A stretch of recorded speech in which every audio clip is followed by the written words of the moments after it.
SSR টিভির এই মুহূর্তের বিশেষ সংবাদে আপনাদের স্বাগত। রাজ্য রাজনীতিতে এক নজিরবিহীন এবং রক্তক্ষয়ী অধ্যায়।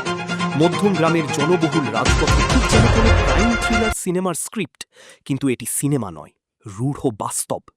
বিরোধী দলনেতা শুভেন্দু অধিকারীর দীর্ঘদিনের ছায়াসঙ্গী এবং তার আত্মসহায়ক চন্দ্রনাথ রথকে পয়েন্ট ব্ল্যাঙ্ক রেঞ্জ থেকে ঝাঁঝরা করে দিল ঘাতকরা। রাত 10:20, যশোর রোডের দোহরিয়া এলাকা। চারপাশ তখন নিস্তব্ধ হতে শুরু করেছে।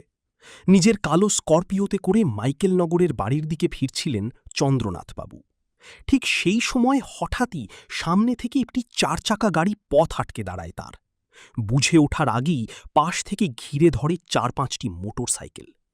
নিস্তব্ধতা চিরে গর্জে ওঠে ঘাতকদের পিস্তল। একের পর এক 8-9টি বুলেট সরাসরি চন্দ্রনাথবাবুর বুক, পেট এবং মাথা লক্ষ্য করে চালানো হয়। তদন্তের গভীরে গেলে দেখা যাচ্ছে এই হত্যাকাণ্ড ছিল অত্যন্ত নিখুঁত পরিকল্পনার ফসল। যে গাড়িটি দিয়ে পথ আটকানো হয়েছিল তাতে লাগানো ছিল ভুয়া নম্বর প্লেট। পুলিশের প্রাথমিক অনুমান পেশাদার খুনিদের ব্যবহার করা হয়েছে এই টার্গেট কিলিংয়ে।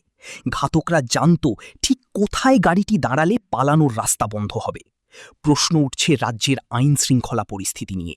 একজন হেভিওয়েট নেতার ব্যক্তিগত সহায়ক যদি শহরের বুকে সুরক্ষিত না থাকেন, তবে সাধারণ মানুষের নিরাপত্তা কোথায়?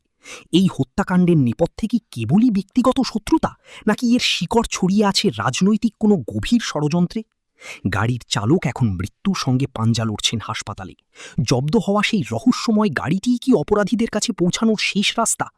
এসএসআর টিভির নজর থাকবে এই ঘটনার প্রতি মুহূর্তের আপডেটে।